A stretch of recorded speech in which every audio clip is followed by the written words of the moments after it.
අපි පුතේ වේගෙන් මේක කරනවා. ඔයගොල්ලෝ උරට අපහසු තැන් නැවත බලලා වැඩි වල දාගන්න පුළුවන්. එතකොට ඔයගොල්ලෝ වීඩියෝ එක නවත්තලා නෝට් එක ලියා ගන්න. රයිට්. ඊට පස්සේ මම කතා කරන්නම් ප්‍රවේණික රෝග. මේවා කොහොමද ප්‍රවේණිගත වෙන්නේ? මේ ටික මෙන්න එතන චුට්ටක් හાર્ඩ් තැනක්. විශේෂයෙන් මේවා ගෑල්ලමන ගොඩක් අය හොඳට කරනවා. පිළිවෙලම තමයි චුට්ටක් එහෙම කරගන්නේ. විශේෂයෙන් පිළිවෙලමයි මේ වැඩේ නැවත කරගන්න මොකක්ද කියලා තේරුම් අරන් වැඩේ අපි කරමු. වැඩේ පොඩි දෙයයි තියෙන්නේ. වැඩේ අල්ලගත්තොත් ඕන එකක් කරන්න පුළුවන්. මෙන්න මෙහෙමයි වෙන්නේ. අපි ඉස්සෙල්ලාම ගමු හිමොෆීලියාව. සමහරවිට දෙන්නේ මේවා ගන්නකොට H තියෙනවා C තියෙනවා X තියෙනවා කොහොමද මේ අකුරු පුතේ හිමොෆීලියා එක ඉංග්‍රීසියෙන් කිව්වහත් මේ නමම ළඟින් යන නමක් නෙන්නේ. එහෙනම් මේක අපි සංකේතවත් කරන්න ගන්න H. එකක් කැපිටල් H අනිත් එක සිම්පල් H. මේ හිමොෆීලියාව කියලා කිව්වහම කියනකොට මම ඉස්සෙල්ලාම කිව්වා මේක ඇති වෙන්න හේතු වෙන්නේ නිලීන ජාලයක්. මොන ජාලයක්ද? නිලීන ජාලයක්. එහෙනම් මේ කැපිටල් H ට වඩා මේක අපිට වැදගත් වෙන්නේ මෙන්න මේ සිම්පල් H කියන එක ඉන්නවා නම් තමයි මේ ලෙඩේ එක්ක තියෙන්නේ එක්කොන්න මේ වාහකයක් කියන්නේ සමහරුන්ට සම්පූර්ණ ලෙඩේ තියෙනවා සමහරු ලෙඩේ තිබිලා හංගගෙන ඉඳලා එයාට ලෙඩේ නෑ තව පරපුරකට මේක යවනවා. හොඳට මතක තියාගන්න තව දෙයක් මේ ලෙඩ එක පරම්පරාවකින් තවත් පරම්පරාවකට අරන් යනවා නම් අපි ඒගොල්ලන්ට කියනවා වාහකයෝ. මොනකයෝද? වාහකයෝ. උදේ හොඳට මතක තියාගන්න අර කේලම් කියන්නේ වැඩිපුර කාන්තාවුනේ. පිරිමියා සාමාන්‍යයෙන් කේලම් කියන්නේ නෑ. අන්න ඒ වගේ එක දෙයක් තව පරපුරකට කවදාවත් පිරිමි කෙනෙක් අරන් යන්නේ නැත. මේ කියන එක හොඳට මතක තියාගන්න. ඒ කියන්නේ මේ එක රෝගයකටවත් වාහක පිරිමි නෑ. වාහක පිරිමි නෑ. හිටියත් ඉන්නේ කෙලින් මූල ලෙඩේ. මූල ලෙඩේ හැදිලා එක්ක මැරෙයි. අර බලු වැඩ කරන්නේ නෑ. හොඳට මතක තියාගන්න මේක. හිටියොත් ඉන්නේ ලෙඩෙක්. එයාට කෙලින්ම ලෙඩේ තියෙනවා. වාහක වැඩ කරන්නේ නෑ. තව පරපුරකට මේක දෙන්නේ නෑ අයියා. හැබැයි කාන්තාව සාමාන්‍යයෙන් හැටියුත් එහෙමනේ. අත විදිහ පෙන්නන්නේ නෑනේ. ඒගොල්ලන්ට පුතේ සමහර කට්ටියක් ඉන්නවා. සමහර කලාතුරකින් සමහරු ඉන්නවා කෙලින්ම ලෙඩු. මේ ලෙඩේ තියෙනවා.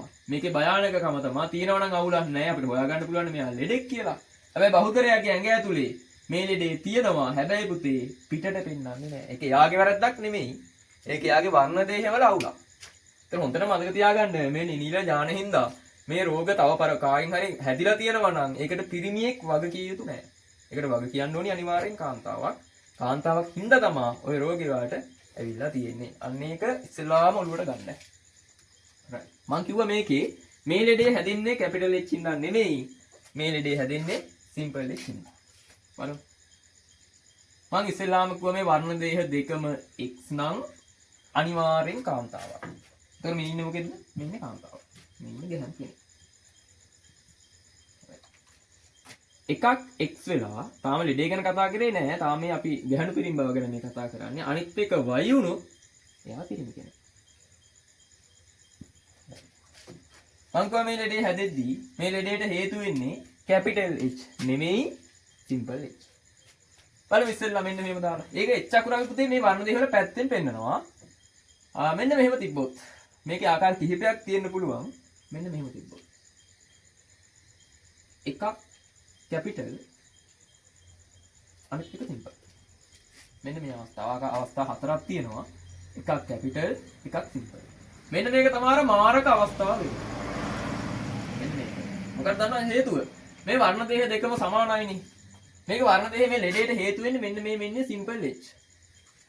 හැබැයි එයාට ඉස්සරහින් ඉන්න කැපිටල් H මේ වැරද්ද වහ ගන්නවා. මේ වැරද්ද වහ ගන්නවා කියන්නේ මෙයාගේ මේ ලෙඩේ තිබ්බට ඒක එළියට එන්න දෙන්නේ නැහැ. මොකක් හරි ගේමක් ගහලා මේ හොරේ වහගෙන ඉන්නවා. ඒ හින්දා මෙයාගේ ලෙඩේ තිබ්බට පේන්නේ නැහැ. මෙයා පුතේ සාමාන්‍ය ගෑනු කෙනෙක් නෙමෙයි. මෙයා මේ ලෙඩේ තව පරපුරට දෙන්න හේතු වෙනවා. මෙයා වාහක ගැහණු කෙනෙක්. වාහක ගැහණු. ඊට අනිත් එක මෙන්න මෙහෙම තිබ්බොත්.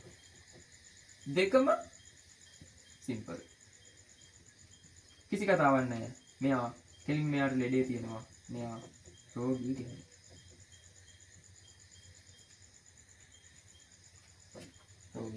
අපි නිරෝගියා ගැන කතා කරන්නේ නැහැ. නිරෝගියාගේ මේ ලෙඩේ හැදෙන්නේ නැහැ නේ.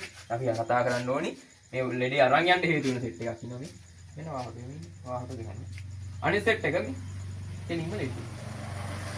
මේකෙත් ගොඩාක් අපි කතා කරන්නේ වාහක අවස්ථාව. මේක පුතේ විවාහයෙන් තමයි මේ රෝගේ යන්නේ. තව පරපුරකට යන්නේ. සාමාන්‍යයෙන් මේ ලෙඩ තියන අය විවාහ කර ගන්නවා ටිකක් අඩුයි. ඒ හින්දා මේ රෝගී කාන්තාවන් ගැන අපි වැඩි කතා කරන්නේ මේ වාහක කාන්තාව අපි දාන මේකේ කේස් එක වෙන්නේ මේක ලෙඩේ ඇඟේ තියෙනවා කියලා දන්නේ නැහැනේ බාහිර අය. ඒතර මේගොල්ලොත් එක විවාහ වුණාට පස්සේ මේ ඇඟ ඇතුලේ තියෙන මේ රෝගය එයාලගේ දරු පරම්පරාවට යන්න පුළුවන්. සාමාන්‍ය රෝගී අය සාමාන්‍ය විවාහ වෙනව හැම අඩුයි. සමහර රෝග තියෙනවා තැලසීමියා රෝගය හැමතේ මේ විවාහය ඒගොල්ලන්ට විවාහ දෙන්න අවසර දෙන්නේ නැහැ. රජයෙන්ම අවසර දෙන්නේ නැහැ. හේතුව තවත් ඒ රෝගීන් ගුහීකරණ එක නතර වෙන්න තමයි මේ වැඩේ කරලා තියෙන්නේ. අවසර දෙන්නේ නැහැ රජයෙන්. ඒ දැන් මේ ගොඩක් වෙලාවට දැන් මේ රටවල නැතුණාට මේ අන පිට රටවල තියෙනවා විවාහයට කලින් බ්ලඩ් ටෙස්ට් එකක් කරනවා. ඒගොල්ලෝ බ්ලඩ් ගෲප් මැච් වෙනවද කියලාත් බලනවා. එච්චරට මේ තියෙනවා අපි නම් ඔය තින් හොයන්නේ නැහැ. ඒ තමයි තැලසීමියා හැම තියෙන අය මේ ලෙඩේ ඒගොල්ලන්ට තියෙනවා නම් තව පරපුරකට සම්ප්‍රේෂණය වෙන එක නවත්තන්න විවාහය පුතේ නතර කරනවා. ඒක හොඳට මතක තියාගන්න. එතකොට මෙන්න මේක මෙයා වාහක ගැහණු කෙනෙක්. මෙයා රෝගී තැලසීමියාවෙන් පුළුවන්. ඔක ලේපිලිකා කියලා කියනවා. රයිට්. ඊට පස්සේ මෙන්න මේක අපි බලමු පිරිමි කෙනෙක්ට. පිරිමි මං කිව්වා වාහක පිරිමි නෑ. රයිට් මෙන්න x මෙන්න y තිබුණොත් ඉන්නේ කෙලින්ම මෙන්න මෙයා මත එනවා. එතකොට මෙයා රෝගී පිරිමි කෙනෙක්.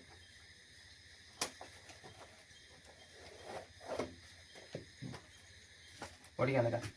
වැඩි කලකන් ඉස්සෙල්ලාම අවස්ථාව තුන ඔන්න මේකට කැපිටල් આવුත් මෙයා නිරෝගී පිරිමි කෙනෙක්. නිරෝගීව ගැන කතා කරන්න තියෙන අවශ්‍ය නැහැනේ. රෝගී අවස්ථාව ගැන විතරයි කතා කරන්නේ. මේකට කැපිටල් આવුත් එයා නිරෝගී පිරිමි කෙනෙක් වෙනවා. පිරිමි කියලා ගන්නේ y කැලලක් ඉන්න හින්දා. ඒකින් අපිට මෙයාගේ ලිංග නිර්ණය කරගන්න පුළුවන්. right. මේක මකන්නම්.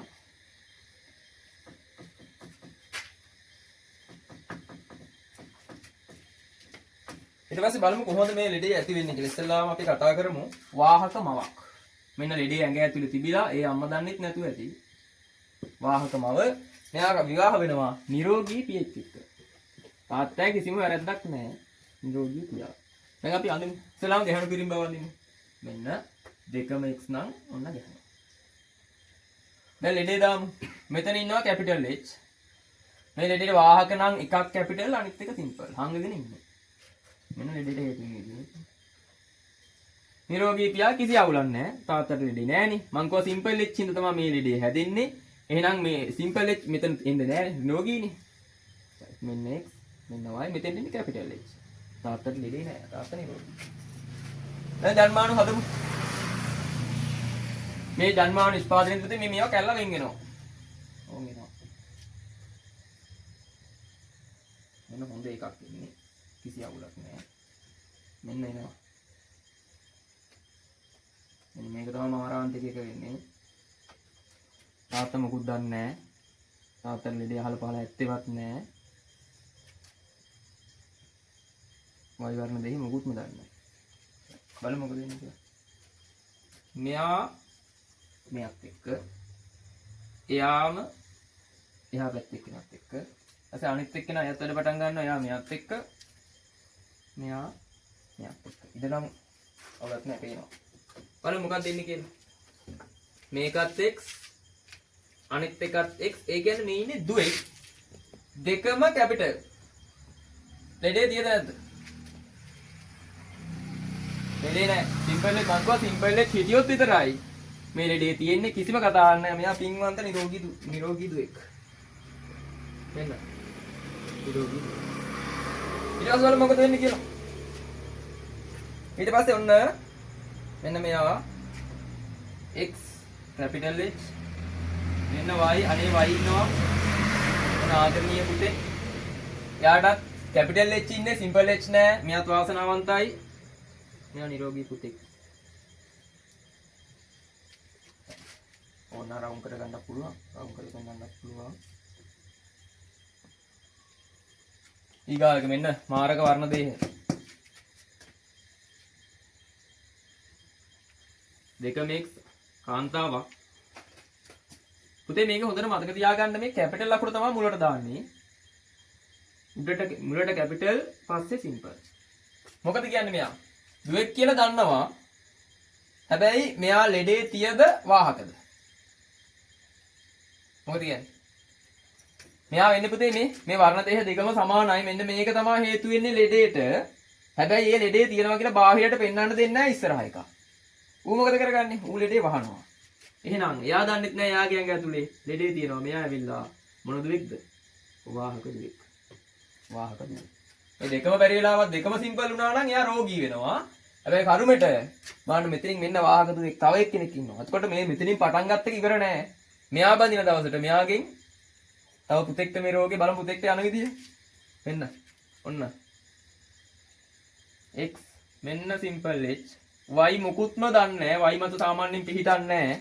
මෙන්න පිරිමි පුතෙක්ට යනවා ලෙඩේ. මෙන්න පුතේ. යා සිම්පල් h ඉන්නවා මේ. සිම්පල් h ඉන්නවා ඒක වහ ගන්නත් බෑ y ට. y කොටයි. අංග ගන්න බෑ. කරන්න දෙයක් නැහැ මේ ලෙඩේ. පිරිමි අයට කොහෙන් හරි ලෙඩක් තිබ්බොත් ඒකයි මං කිව්වේ පේනවා කියලා. මේ y ගෙන් මේක බැලන්ස් කරන්න බෑ. මේ දෙන්න දිගින් සමානයිනේ. මෙයා මොකක් හරි බැලන්ස් එකක් ගහලා මේක වහ ගන්නවා. මේ y ට මේක වහන්න බෑ. කෙලින්ම ලෙඩේ තිබ්බොත් ලෙඩෙක් විදියට පුතේ සමාජයට පේනවා. මෙයා එතකොට වෙන්නේ රෝගී පුතෙක්. ඔන්න.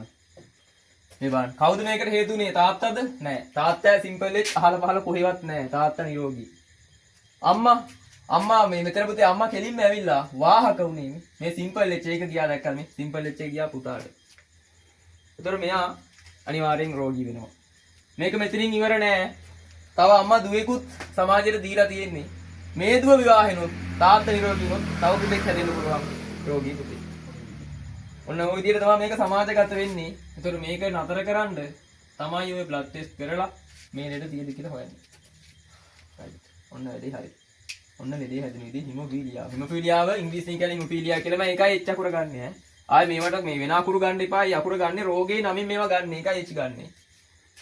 රයිට්. ඔන්න හිමොෆීලියාව හරි. එතන ඕගොල්ලන්ට අහන එක අනුව මෙතන වෙනස් කරන්න. සාමාන්‍යයෙන් බොහෝ විට බය වෙන්න එපා. වාහක පිරිමි නෑ. ඉතියොත් ඉන්නේ නිරෝගී.